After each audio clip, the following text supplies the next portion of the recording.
বরং বাংলাদেশে সংখ্যালঘু সম্প্রদায় যারা যারা তারা সবাই আগের চেয়েও এখন ভালো অবস্থায় আছে, তারা এখন আগের চেয়েও সিকিউর ফিল করছে। আজকে গতকাল আমরা লক্ষ্য করেছি যে বিনা উস্কানিতে সেখানে এমন একটি পরিস্থিতি তৈরি করা হয়েছে ভারতের মাটিতে, যা আমাদের কাছে প্রত্যাশিত ছিল না।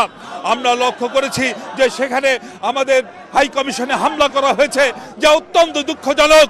আমরা আজকের এই সমাবেশ থেকে স্পষ্ট ভাষায় জানিয়ে দিতে চাই, আমরা বন্ধুত্ব চাই, কিন্তু বন্ধুত্বের বিনিময়ে কোনো অপমান আমরা নিতে পারবো না।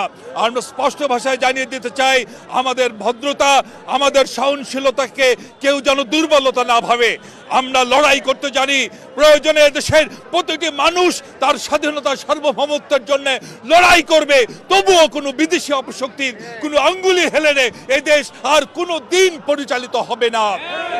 এদের আবার সেই স্বৈরাচার, সেই গণবিরোধী শক্তি, সেই খুনিকে শুধু নিজেদের দেশে আশ্রয় দেননি, তারা নানা রকম কনস্পিরেসি চালিয়ে যাচ্ছেন। আজকে সারা বিশ্বের কাছে বাংলাদেশকে ছোট করবার জন্য তারা নানা রকম নাটক মঞ্চস্থ করছেন। জানিয়ে দিয়েছি যে এদেশ স্বাধীন দেশ, এদেশ বিশ্বের বুকে মাথা উঁচু করে দাঁড়াবে।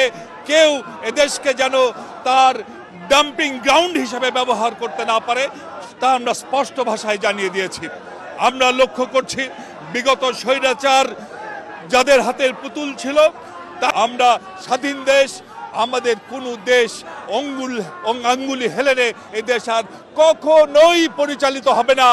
বাংলাদেশের মাটিতে কোনো বিদেশি দালালদের আস্ফালন আমরা আর বরদাস্ত করব না। যে নাটকের স্ক্রিপ্ট অত্যন্ত দুর্বল, এই নাটক এদেশের মানুষ যেমন জানে, সারা বিশ্বের মানুষ জানে।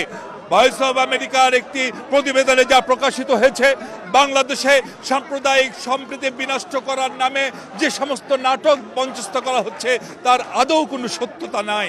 এমনকি ওই দেশের পত্র পত্রিকাও লিখছে যে বাংলাদেশে আদৌ এমন কোনো ঘটনা ঘটছে না। দেশকে যারা আবার তাদের রাডারে আনতে চান, তাদের উদ্দেশ্যে আমরা স্পষ্ট ভাষায় বলে দিতে চাই, বাংলাদেশ চলবে বাংলাদেশের 16-17 কোটি মানুষের নির্দেশ মতো, কোনো পরাশক্তির নির্দেশে বাংলাদেশ চলবে না। এবং বাংলাদেশকে নতুন করে কেউ আর যেন বাংলাদেশকে কারো রাডারে আনার মতো স্বপ্ন না দেখেন। ভাইরা আমার, আমাদের বাংলাদেশ স্বাধীন সার্বভৌম দেশ ছিল, যা হাসিনার কারণে আমাদের স্বাধীনতা কালিমা যুক্ত হয়েছিল। সেখান থেকে আমরা লড়াই করে এদেশের ছাত্র জনতা লড়াইয়ের মাধ্যমে আমরা বাংলাদেশকে আবারও পৃথিবীর মানচিত্রে সম্মানের জায়গায় এনেছি। এই জায়গা থেকে শেখ হাসিনার কোনো ষড়যন্ত্র বা মোদিদের কোনো ষড়যন্ত্র বাংলাদেশকে অপমানিত করতে পারবে না ইনশাল্লাহ।